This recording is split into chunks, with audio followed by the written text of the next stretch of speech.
Hello guys! Ayan, isang mapagpalang araw na naman po sa inyong lahat. At ito po ang inyong lingkod, May Angeles. At for today's video nga pala is pag-uusapan natin if you found out that your partner or husband, wife cheated on you. Ano ang dapat mong gawin? Well, sa mga hindi pa po nakapag-subscribe sa aking YouTube channel pero nanood ng aking mga videos, maraming salamat po.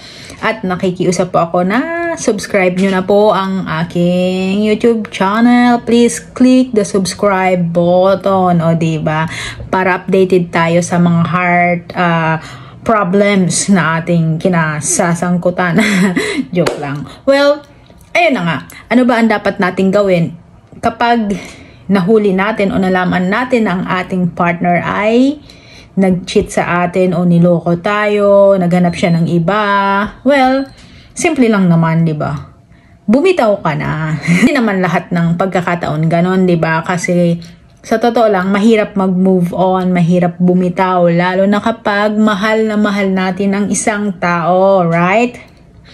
Sa unang pagkakataon na nagkamali ang ating partner, siyempre, lahat naman tayo deserve natin ang second chances, di ba? May second chance naman.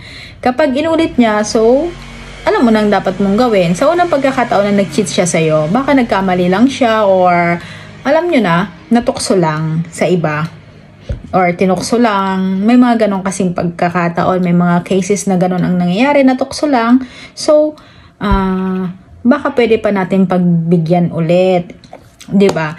Minsan kasi tayong mga babae, kapag ang boyfriend or partner natin is nag-cheat sa atin, mahirap kalimutan 'yan. Tayong mga babae, nako, makakalimutan na lahat, pero ang kasalanan ng partner natin, never natin 'yung nakakalimutan. Paulit-ulit 'yan na nagsisink in sa utak natin, 'di ba? Paulit-ulit nating ginagawang topic 'yan. Sa konting pagkakamali ulit, lagi nating bubuksan yung mga bagay-bagay na ginawa nila sa atin.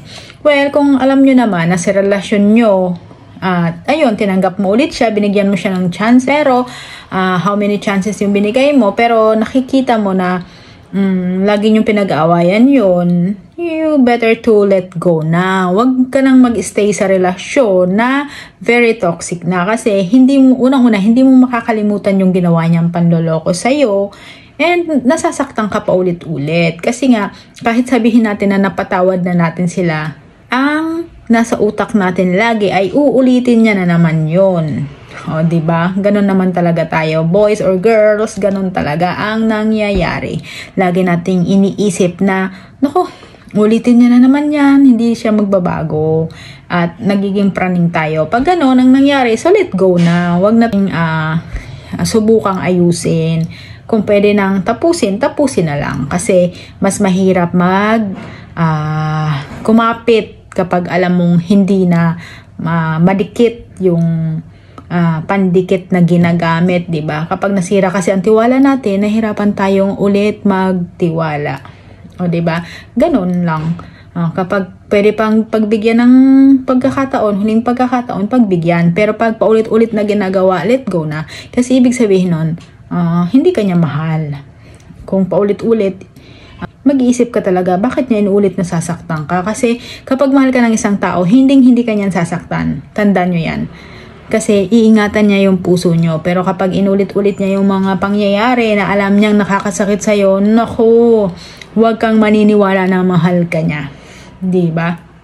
Kasi hindi ka niya sasaktan. Bago ka niya sasaktan, iisipin niya muna yung mga bagay-bagay na posibleng mangyari. Pag sinaktan ka niya, alam niyang mawawala ka sa kanya. So, bakit niya inuulit, di ba? Pero kung one time lang, just give them a chance. Pero hindi ko sinasabing lahat, di ba? Depende sa mga nagawa o ginawa niya sa'yo. Nasa sa'yo pa rin ang decision kung mag-stay ka or ipaglalaban mo yung relasyon niyo or bibitaw ka na. That's all for today's video. Maraming salamat po sa inyong panonood and welcome to my channel. Bye-bye. God bless po.